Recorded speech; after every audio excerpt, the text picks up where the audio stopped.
김광석 씨가 막 항상 그런 괴로운 눈빛을 나에게 보냈다. 이것도 역시 자기중심적으로 이제 이 어쨌든 이 자살이다라는 얘기는 밖에 포장된 논리지만 결국은 이 밑바닥에 깔린 건 자기중심적 눈빛을 나한테 보냈다. 라고 하는 거고 네. 항상 그런 눈빛을 보냈다고 하는 것은 일종의 그 망각적 착각이죠. 네. 인지가 왜곡되는 과정일 수 있는데 그분이 정신적으로 문제가 있다는 게 아니라 네네. 모든 걸 자기중심적으로 해석하려고 하는 거인 거였던 거고 그것 때문에 김광석 씨랑 충돌이 계속 있었을 거예요. 네, 근데 이런 자기중심적인 사람이 굉장히 사실은 어떤 선을 넘는 행위를 하면 굉장히 위험해질 수 있는 부분이 있기 때문에 제가 이 부분은 이제 기자님께서 팩트라고 말씀하셨기 때문에 영화 사례 그러니까 어쨌든 9개월 난 아이를 죽인 거기 때문에 이 부분을 뭐 같이 엮어서 안 볼 수가 없는데 어쨌든 자기중심적으로 사고를 하는 부분 때문에 나에게 도움이 안 되는 헤어진 남자의 아이를 나에게 필요가 없다 뭐 이런 식의 맥락으로 이제 메커니즘으로 이제 그죠? 그거는 뭐. 그 첫 번째 결혼했던 남자에 대한 설명을 합니다. 인터뷰 속에서. 네. 자기는 외국에 살고 있다고 해서 나는 그런 줄 알고 외국에 살기 위해서 가로 닫고 결혼을 했는데 그렇지 않은 부분이 있어서 이혼했다. 뭐 이런 취지로 인터뷰를 하는 게 나오거든요. 그 남자랑 결혼해서 살면 외국에서 살 수 있었는데 네, 그렇죠. 외국에서 살기 명확하죠? 위해서. 네, 아주 명확하죠. 목적이 있었다는 그렇죠. 얘기인가요? 네. 그러니까 자기의 모든 행동은 다 목적이 있는 거예요. 그러니까 좋아해서 결혼한 게 아니라 네. 외국 생활 내가 뽐나게 살고 싶어 난 그 콩콩 남자랑 결혼했다 이거지 않습니까? 근데 그게 안 됐다. 안 되니까 당연히 난. 근데 자기가 사실 속은 거다. 뭐 이런 취지로 그렇죠. 속은 거다. 답변을 그렇죠. 했죠, 네, 저희한테. 저는 이 속은 거다라는 그 워딩도 굉장히 자기중심적인 그렇죠. 느낌이 드네요. 네. 네. 아, 그리고 그러니까 소금의 결과는 내가 인정할 수 없다. 소금의 결과가 그 아이잖아요. 뭐 인정 못하는 거죠. 소금의 결과가 그 아이잖아요. 네. 네, 그러니까. 그러니까 제가 좀 여기서 인상적인 부분은 그러니까 소금의 결과가 그 아이인 것까지는 뭐 자기중심적인 사람이 판단할 수 있는 부분인 것 같은데 그래서 어떤 행동을 하지 않습니까 이 사람은 거기서 그렇죠. 행동을 하는 사람과 안 하는 사람은 여기서 나뉠 것 같은데 그렇죠. 이 사람은 행동을 하는 사람이네요. 그렇죠.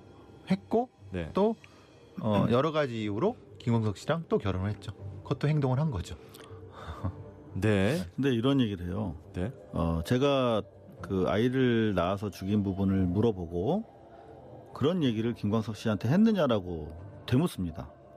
그랬을 때 쓰는 워딩이 그 이야기도 지울 수 있었는데 라는 말을 해요. 결혼한 사실도 지울 수 있었는데 나중에 드러나면 곤란할까 봐 얘기를 했다.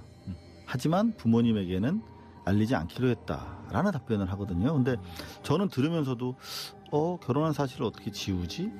아이를 지운다는 그 연장선상에서 발언한 것 같고 그리고 덮으려면 덮을 수 있었는데 나중에 문제될까 봐 그랬다라는 것도 이게 부부간의 사랑에서 결혼하는데 그게 이야기하지 않은 이유가 나중에 드러나면 이게 시끄러워질까 봐 얘기 안 했다는 것도 이상한 거죠. 그렇죠. 뭐라고 했었냐면 광석 씨한테 미안해서 그렇죠. 이렇게 얘기를 했어요. 말 칠해라. 네네네. 그런 걸 먼저 한 다음에 했어야 되는데 이 사람은 전혀 그런 게 없는 거예요. 나는 충분히 네. 이거 없을 수도 있었는데 그렇지 않은 것은 드러나면 내가 곤란해질까 봐 네. 이렇게 딱 하는 거죠. 조금 전에 기자님께서 말씀해주신 뭐 문제가 드러날까봐 이런 얘기는 마치 기업 간의 어떤 뭐 관계나 뭐 계약 관계에서 이 뭐 사실이 밝혀지면 뭐 계약상에 문제가 발생하고 뭐 이런 식의 약간 좀 차갑게 들리는 부분이 있어서 역시나 앞에서 교수님께서 설명해주신 어떤 캐릭터 안에서 좀 파악을 해보면은 좀 더 그려지는 부분이 있는 것 같네요. 매우 도구적으로 사고하시는 분이죠. 실제로 그 주변에 친구분들이 있었어요. 측근들. 그런데 그분들한테 장례식장에 불렀답니다. 오라고. 2박 3일 동안 수고를 해줬는데 자기가 친구 없는 사람처럼 보이니까 이상하니까. 그리고 장례 끝나고 나서 너희들 더 이상 오지 말라고 그랬다는 거예요. 이제 너희들 없이 난 조용히 살 거다. 그러면서 그 친구분들이 대단히 실망했던 기억이 나요. 이게 전형적으로 일종의 문 같은 형태가 되죠. 그러니까 과거를 스스로 지우려고 하는 그리고 새로운 어떤 삶을 어떤 존재라고 하는 사실 굉장히 영화 같은 얘기예요. 네. 웨이트레스 했다는